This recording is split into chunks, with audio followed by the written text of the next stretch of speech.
nating ipe-prepare yung tofu. Ito bali yung gagamitin nating protein source. Pinreezer ko muna yung tokwa ng 24 hours. Tapos tsaka natin tinow. Yung reason nito, bakit natin siya pinreezer? Para pagka tinow natin, matanggal lahat ng excess water. Kasi kailangan nating ma-achieve yung texture niya. Kailangan kasi texture nito yung parang giniling. Tapos dudurugin na ngayon natin. Yan, ganyan ang itsura niya. Bali, lulutuin na ngayon natin. Lagay lang tayo ng cooking oil. Bali sa pagluto nito, kailangan lang siyang halu-haluin nyo lang. Bantayan nyo lang siya.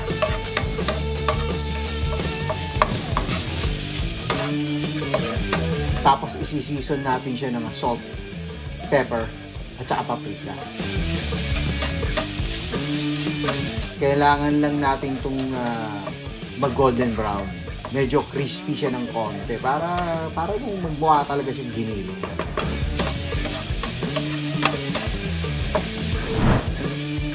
Yan. Ito na siya. So, i-set aside na ngayon natin to. Next, gagawa naman tayo ng tomato sauce. Garlic. White onion. Tomato. Tapos ipapan-seared natin siya. Gamit tayo ng cooking oil. Then lalagay na ngayon natin yung garlic, white onion, at saka yung tomato. Tapos lalagyan natin ng 2 cups ng water. Then ibe-blender natin siya.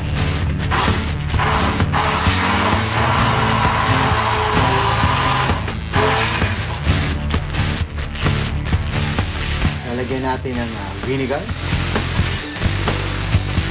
Tapos season natin ng salt and pepper. Bali, wag nyo munang hahaluin para maluto yung vinegar. Pagka malapot-lapot na, okay na yan. I-set aside nyo ngayon natin yan. Then prepare na ngayon natin yung bell pepper.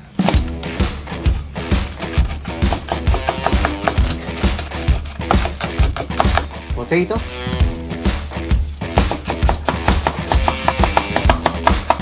Lutuin na ngayon natin siya. Lagyan na natin yung bell pepper. Tapos yung patatas. Gagamit tayo dito ng mixed veggies. Bali, mixed veggies na to, available naman yun sa mga grocery. Season natin siya ng salt and pepper. Then lalagay natin yung tomato sauce na ginawa natin. Pakukuluan lang natin siya ng mga 3 minutes.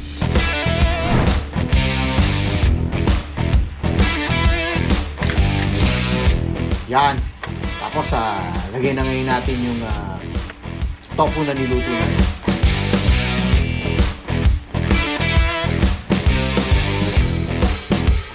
Yun. Kita mo na. Diba? Tiko-din. Haluin lang natin siya. Sino mag-akala na puro gulay lang yan? Diba? Ano?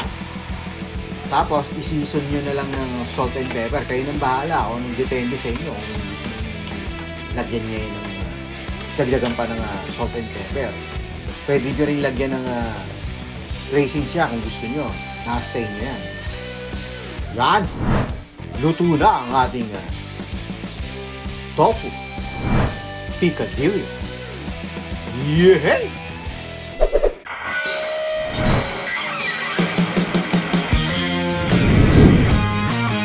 Oh, hihiwain lang natin itong mga cubes.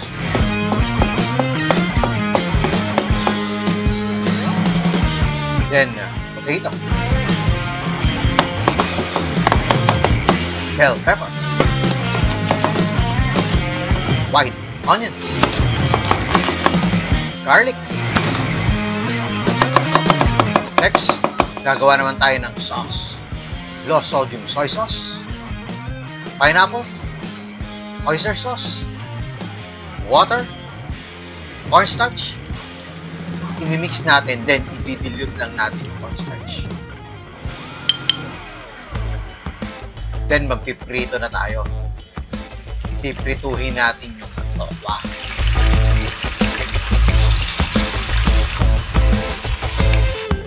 Hihintayin lang natin itong mag-golden brown. Medyo crispy na siya.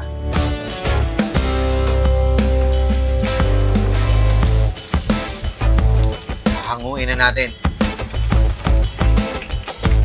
Next, yung potato naman.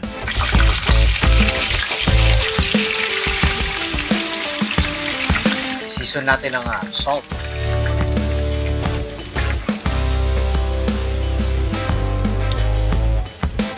Ipapanseared na ngayon natin yung bell pepper at yung white onion.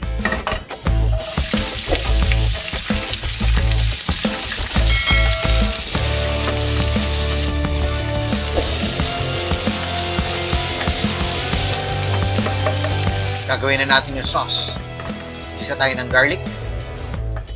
Then lalagay natin yung sauce na ginawa natin kanina. Iintayin lang natin itong lumapot. Then pag malapot na, lagay na ngayon natin yung tofu tsaka yung potato.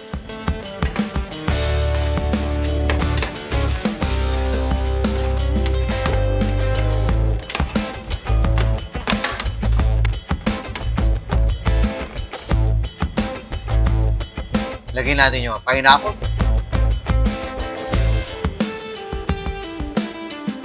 Then, lagyan na rin natin yung bell pepper at yung white onion.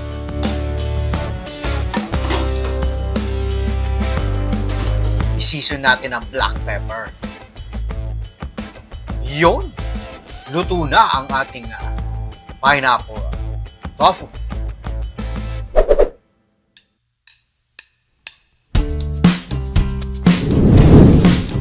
Una, maglalagay lang tayo ng cooking oil. Then, ilalagay na ngayon natin yung tofu. Isi-season lang natin siya ng salt and pepper.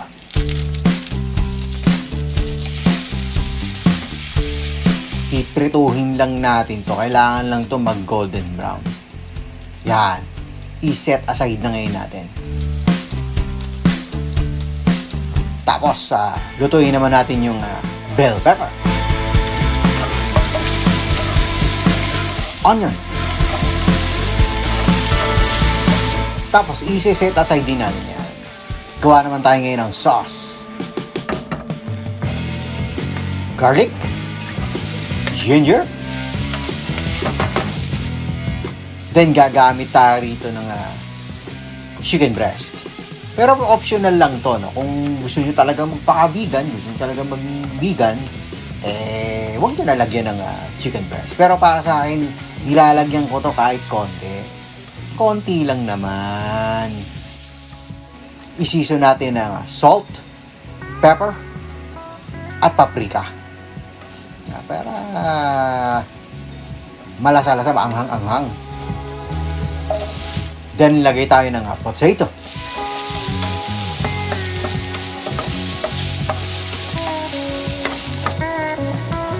Water.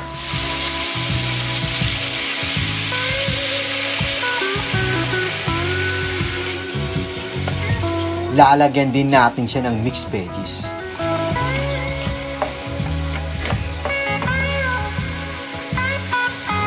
Coconut milk. Curry powder. Garlic powder. Tapos, halu-haluin lang natin siya. Yan. Ang bango. Lagay na ngayon natin yung tofu na niluto natin. Yan. Nakasalansan lang.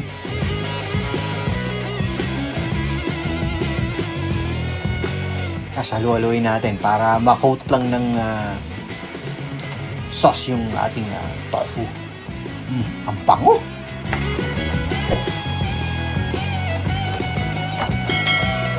Then, lagyan natin yung ating nilutong bell pepper tsaka onion. Yan. Haluin lang natin. Ay, nako, Diyos ko, ang bango. Yan! Luto na ang ating tofu in coconut curry. Yehey!